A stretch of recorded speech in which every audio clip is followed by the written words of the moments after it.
Assalamualaikum warahmatullahi wabarakatuh. Salam sejahtera untuk kita semua. Perkenalkan, saya Fitri Ayuning Tias MKom dari Program Studi Sistem Informasi Fakultas Sains Teknologi Kesehatan Universitas Muhammadiyah Brebes. Video ini merupakan pernyataan diri dosen dalam unjuk kerja Tridharma Perguruan Tinggi atau PDD UKT-PT bidang pengajaran yang dibuat sebagai salah satu persyaratan dalam melengkapi rangkaian proses sertifikasi dosen atau SERDOS tahun 2025. Pada program studi Sistem Informasi, saya mengampu beberapa mata kuliah. Salah satunya adalah mata kuliah Data Mining and Warehouse, di mana mata kuliah Data Mining and Warehouse ini memiliki deskripsi mata kuliah, yakni mata kuliah Data Mining and Warehouse memuat konsep dasar dan peran data mining. Mata kuliah ini juga membahas penerapan data mining dimulai dari data pre-processing, kemudian menganalisis data dengan teknik-teknik analisis seperti unsupervised learning dan supervised learning, sehingga menghasilkan model atau pengetahuan dari data yang dapat digunakan dalam mengambil keputusan bisnis atau organisasi atau pemecahan masalah berdasarkan situasi terkini sebagai potensi bisnis intelijen. Bisnis intelijen ini sesuai dengan visi keilmuan dari program studi kami di Sistem Informasi. Mata kuliah ini memiliki bobot 3 SKS dengan capaian pembelajaran lulusan, yakni mampu memahami dan menerapkan konsep, metode, teknik, dan tahapan data mining, serta visualisasi data sebagai pengetahuan yang berkaitan dengan teknologi informasi. Dari CPL ini diturunkan menjadi 2 CPMK. Yang pertama, CPMK 091, deskripsinya adalah mampu memahami konsep, metode, teknik, dan tahapan data mining sebagai pengetahuan yang berkaitan dengan teknologi informasi. CPMK yang kedua adalah CPMK 092, yakni mampu menerapkan konsep, metode, teknik, dan tahapan data mining sebagai pengetahuan yang berkaitan dengan teknologi informasi. Masing-masing capaian pembelajaran mata kuliah ini memiliki sub CPMK. Untuk CPMK 091 memiliki 4 sub CPMK dan CPMK yang kedua memiliki 3 sub CPMK. Untuk mencapai CPMK tersebut, mata kuliah data mining memiliki bahan kajian atau materi seperti pengantar data mining, alur atau tahapan proses data mining, jenis-jenis tugas atau peran data mining, seleksi fitur, unsupervised learning pada klasterisasi, supervised learning pada prediksi, supervised learning pada klasifikasi, kemudian ada evaluasi model data mining, dan yang terakhir ada deploying model data mining. Referensi atau pustaka yang digunakan dalam mata kuliah ini meliputi pustaka utama dan pustaka pendukung. Pustaka utama yang pertama ada buku dari Jiwai Hen and Camber dengan judul Data Mining Concept and Technique edisi yang ketiga. Kemudian ada Discovering Knowledge in Data punya Daniel Tilarose. Untuk pustaka yang ketiga ada dari Charu Agarwal dengan judul Data Mining the Textbook. Kemudian ada juga buku dari Rokkah dengan judul Data Mining with Decision Tree. Untuk pustaka pendukung berupa paper atau publikasi artikel ilmiah, yakni publikasi artikel ilmiah saya bersama rekan dosen dan mahasiswa. Di antaranya merupakan luaran hasil conference dan hibah dari Kemdikti-Saintek tahun 2024 untuk skema penelitian dosen pemula. Pustaka pendukung lainnya berupa video pembelajaran dan materi ajar yang diunggah pada channel YouTube pribadi dosen, website pribadi dosen, maupun Learning Management System atau LMS yang disediakan oleh universitas. Ketercapaian CPMK diukur berdasarkan teknik penilaian sebagai berikut, di mana ada 6 bentuk penilaian. Bentuk penilaian presentasi, tugas mingguan, praktikum, dan proyek merupakan komponen tugas dengan total bobot 30%. Sedangkan komponen UTS memiliki bobot 30% dan UAS 40%. Komponen kehadiran merupakan prasyarat UTS dan UAS, di mana mahasiswa harus memenuhi 75% kehadiran untuk dapat mengikuti UTS maupun UAS. Pendekatan pembelajaran yang digunakan adalah DIA atau Delivery, Interaction, dan Assessment. Delivery ini merupakan bagaimana dosen menyampaikan pembelajaran melalui berbagai media seperti video, presentasi, atau materi tertulis lainnya. Sedangkan interaction di sini adalah terjadinya interaksi antara dosen dengan mahasiswa serta antar mahasiswa, bisa melalui diskusi, tanya jawab, atau forum online. Assessment dilakukan untuk menilai atau mengukur pemahaman mahasiswa, bisa berupa kuis, tugas, praktikum, atau presentasi. Sedangkan metode pembelajaran yang dapat digunakan dalam mata kuliah ini antara lain ada project based learning, kemudian ada problem based learning atau case based learning, yang terakhir ada collaborative learning. Semua unsur yang disampaikan tadi disajikan dalam bentuk RPS atau rencana pembelajaran semester, di mana RPS yang dibuat ini sudah berbasis kurikulum OBE atau Outcome Based Education, yang mencakup ada CPL, CPMK, sub CPMK, bahan kajian, rencana pembelajaran pertemuan, sampai pada aspek penilaian beserta instrumen penilaiannya. Pengaturan jam pembelajaran dapat disesuaikan dengan pasal 15 Permendikbudristek nomor 53 tahun 2023, di mana beban belajar satu satuan kredit semester setara dengan 45 jam per semester, dengan bentuk perkuliahan seperti belajar terstruktur, penugasan terstruktur, atau penugasan mandiri. Berikut adalah contoh video pembelajaran mata kuliah Data Mining and Warehouse yang dilakukan secara offline atau di dalam kelas menggunakan kombinasi dari metode case-based learning dan collaborative learning. Selamat menyaksikan. Assalamualaikum warahmatullahi wabarakatuh. Selamat siang rekan-rekan mahasiswa. Apa kabar hari ini? Alhamdulillah baik. Sehat? Sehat. Sudah siap untuk mengikuti perkuliahan hari ini? Siap. Baik, sebelum kita melanjutkan ke materi perkuliahan, mari kita berdoa untuk kelancaran perkuliahan kita pada hari ini. Berdoa mulai. Selesai.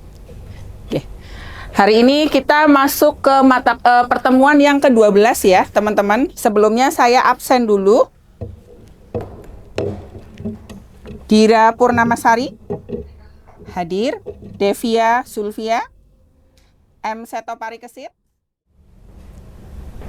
Materi kita pada hari ini adalah algoritma C45, yakni algoritma klasifikasi ya, salah satu algoritma klasifikasi. Kemarin kita sudah belajar algoritma klasifikasi yang lain, yakni algoritma K-nearest-neighbor.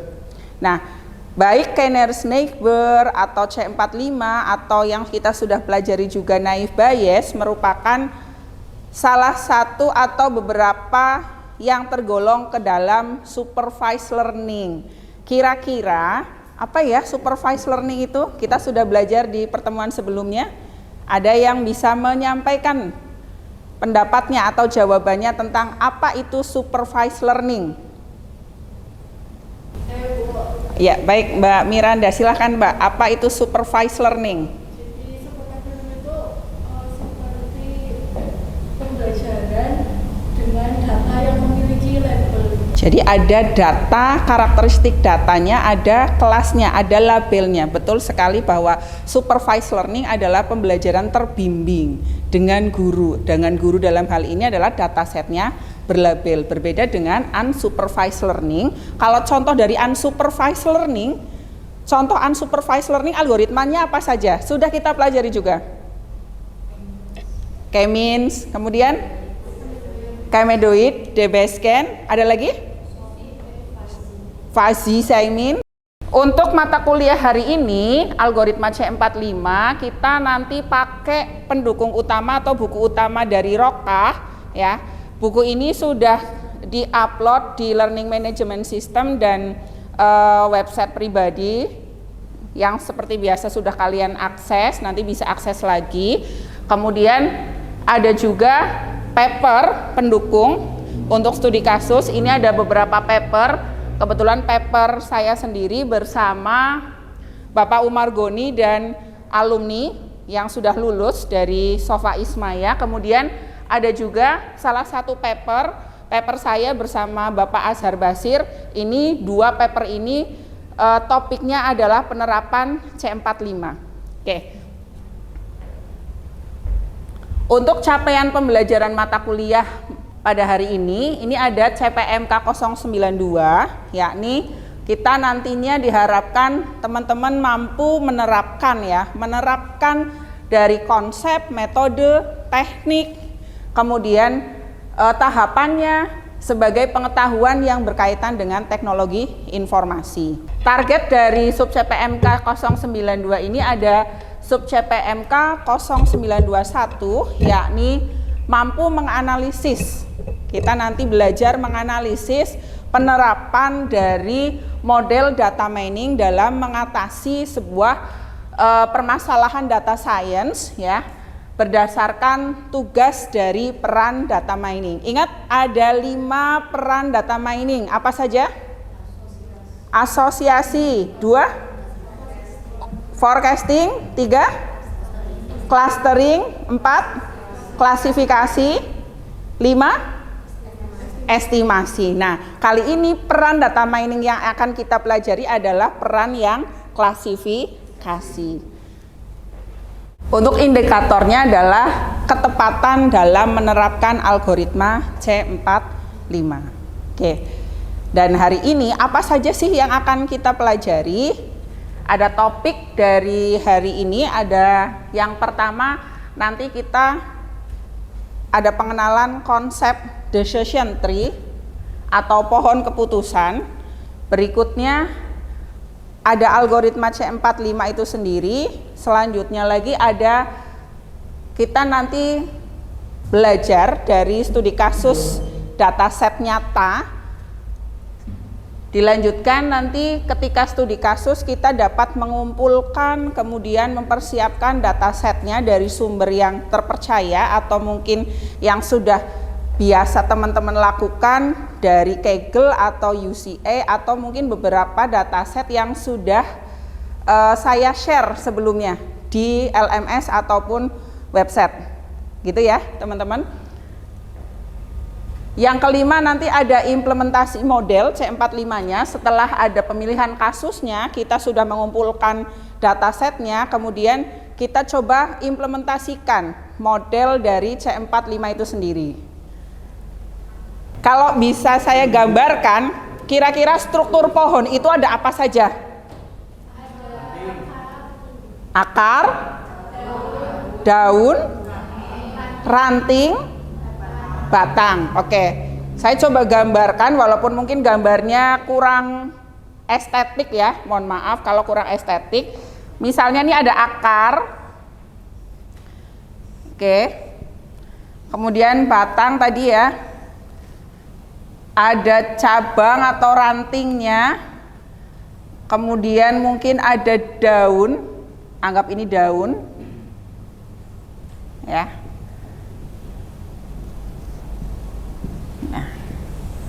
Ini pohon yang kita pahami bahwa pohon ada akar, ada cabang, ada daun. Dalam pikiran Anda sedang ingin meminum sesuatu. Misalnya ada sebuah pertanyaan di dalam pikiran teman-teman gitu ya. Apakah kamu ingin minum minuman yang panas atau yang dingin? Dingin. Kita coba lihat. Kalau milih minuman yang panas dulu nih, kebetulan panas contohnya yang pertama, enggak apa-apa. Yang panas ini ada pilihan pertanyaan lagi. Apakah ingin yang berkafein? Kalau iya, jawabannya ada pilihan kopi. Tapi jika tidak, ada coklat panas. Kemudian bagi tadi Mbak Fitri menjawab yang dingin ya. Jadi ada pertanyaan lagi atau pilihan jawaban ketika memilih minuman yang dingin. Jika jawab iya, pengen yang menyegarkan atau yang creamy Mbak? Nah, kalau yang menyegarkan ada es teh lemon. Wah, kalau ngomongin es teh lemon hari gini ya, jam berapa ini? Jam sekitar mau jam 12. Emang seger banget ya Mbak? Oke, tapi kalau milih yang creamy ada milkshake. Milkshake enak juga gitu ya. Nah, ini pertanyaan-pertanyaan ini bisa diilustrasikan ke dalam sebuah pohon keputusan. Adakah yang dapat menggambarkan struktur pohon dari keputusan yang terbentuk tadi? Saya Bu. Oke, silakan Mbak Ain maju. Wah, silakan digambarkan dari ilustrasi yang sudah kita analogikan tadi. Oke, terima kasih Mbak Ain, silakan duduk kembali. Oke, kira-kira apa yang digambarkan Mbak Ain sudah betul atau belum? Betul ya. Jadi kalau kita lihat dengan pohon yang tadi saya gambar, kira-kira bedanya di mana? Yang itu akarnya kebalik. Akarnya justru yang di atas, baru ke bawah ada cabang, ada lagi daunnya, seperti itu. Ya, tepat sekali. Jadi decision tree atau pohon keputusan ini merupakan sebuah algoritma yang dapat membentuk sebuah pohon keputusan. Kalau diilustrasikan dengan pohon sesungguhnya, betul sekali, dia adalah pohon keputusan atau pohon yang terbalik, di mana akarnya itu yang ada di paling atas. Jadi pertanyaan utama itu adalah, atau kita bisa sebut sebagai node atau simpul utama adalah rootnya, akarnya. Kemudian ada pertanyaan lagi, itu adalah sebuah cabangnya. Kemudian yang dihasilkan node di bawahnya merupakan daunnya. Itu adalah konsep dari pohon keputusan. Bisa disimpulkan bahwa kaitannya dengan data mining, pohon keputusan atau decision tree ini adalah sebuah algoritma dari data mining untuk mengklasifikasikan data. Setiap simpul atau node pada akar adalah pertanyaan berdasarkan fitur. Fitur itu nama lain dari target, kelas, label gitu ya, atribut gitu ya, berdasarkan atributnya. Kemudian cabang ini merupakan jawaban yang membawa keputusan akhir atau daunnya gitu ya. Selanjutnya kita akan belajar tentang salah satu algoritma decision tree. Tadi sudah disampaikan bahwa ada ID tree, ada CART, ada Cradle. Nah, yang akan kita pelajari hari ini adalah yang C45. Menurut Rokah dan Mantas, algoritma C45 ini adalah merupakan salah satu algoritma klasifikasi yang digunakan untuk melakukan klasifikasi. Dia bersifat prediktif ya teman-teman. C45 ini dia itu turunan dari algoritma ID tree. Jadi yang menemukan algoritma C45 itu orang yang sama, namanya Quinlan.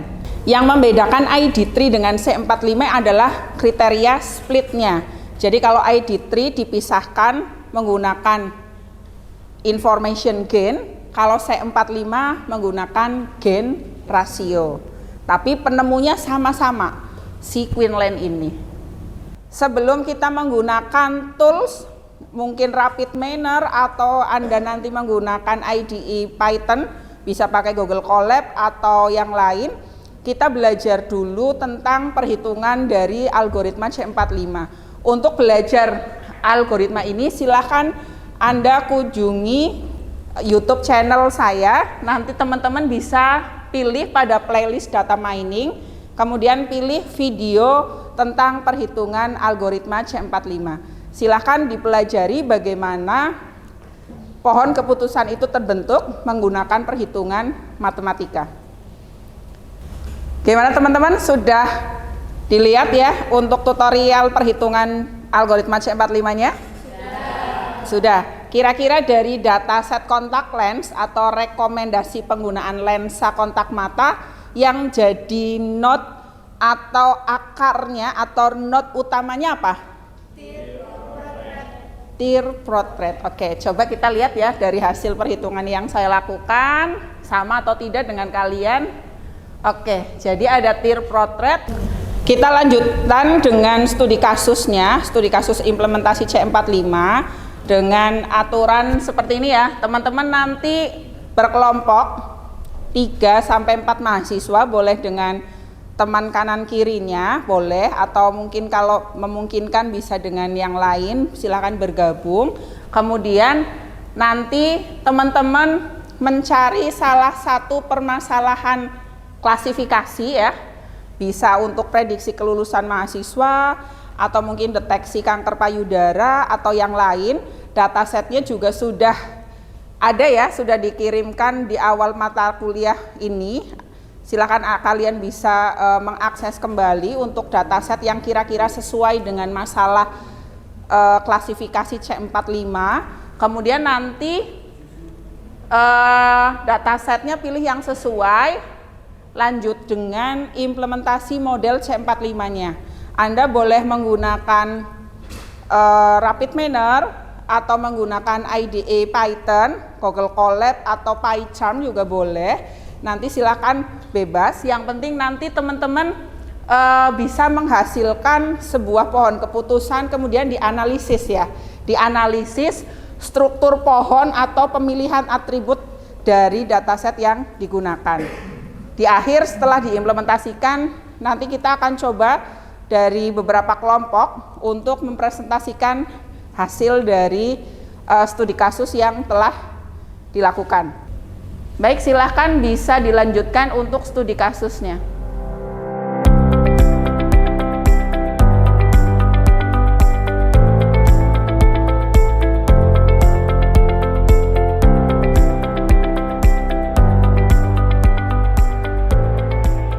Sudah 30 menit berlalu ya.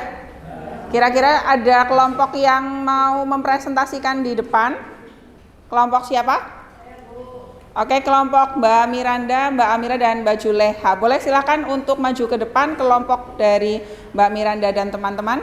Silakan. Mau pakai laptop sendiri? Oke, silakan pakai laptop sendiri boleh. Assalamualaikum warahmatullahi wabarakatuh. Waalaikumsalam. Kami dari kelompok 1 ingin mempresentasikan studi kasus algoritma C45 menggunakan dataset pemilu KPU yang akan dijelaskan oleh Mbak Amira. Bismillahirrahmanirrahim. Saya melanjutkan dari Mbak Ara barusan. Mungkin saya sambil duduk ya, teman-teman. Ya, nggak apa-apa. Ya, di sini yang kami gunakan ada 2 dataset. Yang pertama untuk training dan juga untuk testing.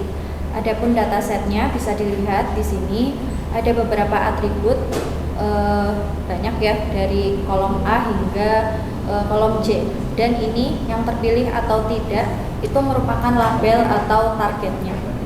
Pilihannya hanya ada 2, tidak dan juga iya. Nah, ini yang untuk training. Adapun yang untuk testing nantinya kita pakai ini dataset data pemilu KPU testing. Ada sejumlah data, baris data, dan juga di sini karena dia untuk testing maka nggak ada target atau labelnya, karena nantinya kita yang mau memprediksi atau menebak untuk setiap baris datanya apa ya, labelnya itu apa sih gitu. Nah, blank proses dulu. Kita pakai data yang untuk training. Kita bangun modelnya dengan dataset training ini. Lalu Yang kedua, karena kita tadi sudah mengeset atau mengatur role-nya, yaitu labelnya si terpilih atau tidak tadi, maka kita langsung pakai operator algoritmanya. Kita pakai decision tree di sini. Nah, di sini teman-teman lihat di criterion, tadi kan splitting kriterianya kita pakai gain ratio ya untuk C45, maka kita pakai gain ratio di sini. Kalau teman-teman pakai ID tree, maka ubah jadi information gain gini. Nah, untuk nilai-nilai parameter di bawahnya ini biasanya saya pakai default gitu. Kebetulan kami juga pakainya default aja. Setelah itu baru kita apply model.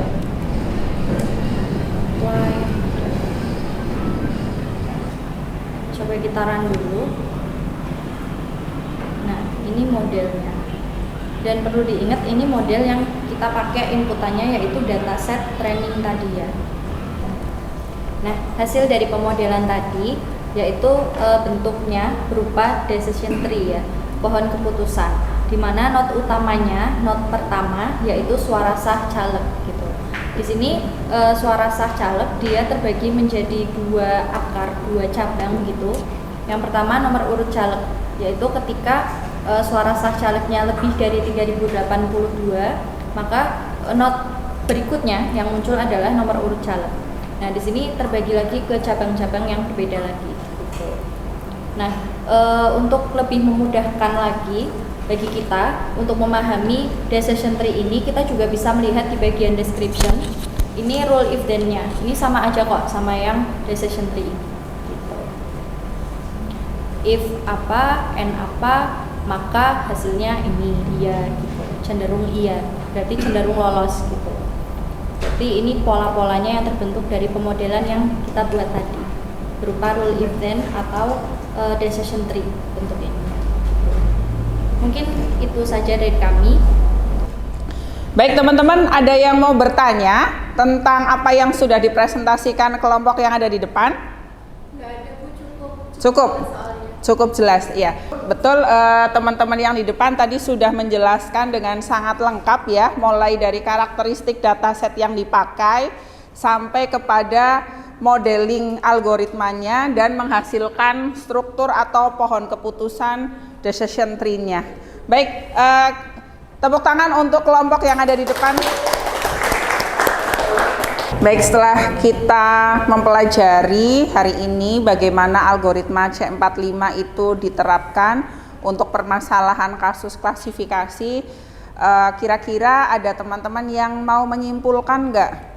Refleksi ya, kita review materi hari ini, kira-kira simpulannya apa? Ada yang bersedia untuk mengemukakan pendapatnya atau pengalaman belajarnya? Oke, Mas Sul. Jadi dari pembelajaran hari ini saya mendapatkan informasi dan pengetahuan baru bahwa algoritma C45 ini adalah pengembangan dari algoritma ID tree. Nah, perbedaannya adalah splittingnya itu menggunakan gain ratio. Gain ratio, ya. Information gain. Gitu. Betul. Terus hasil dari algoritma C45 ini adalah menghasilkan sebuah decision tree atau pohon keputusan. Oke. Terima kasih sudah sangat lengkap untuk menjelaskan pengalaman belajarnya hari ini ya, Mas. Semoga teman-teman juga yang lain sama ya. Hari ini kita sudah selesai ya untuk melakukan pembelajaran tentang algoritma C45. Ini ada oleh-oleh penugasan seperti biasa. Jadi nanti teman-teman sama melakukan studi kasus seperti yang tadi sudah dilakukan, tetapi ini studi kasusnya berdasarkan artikel ilmiah atau paper yang sudah saya tentukan. Kemudian Anda lakukan implementasi penerapan data mining untuk algoritma C45-nya, dibuat resume-nya, kemudian dibuat laporan praktikumnya dan dikirim di LMS seperti biasa. Ada pertanyaan? Cukup? Baik, terima kasih untuk pertemuan hari ini saya akhiri. Sampai ketemu lagi di pertemuan berikutnya. Wassalamualaikum warahmatullahi wabarakatuh.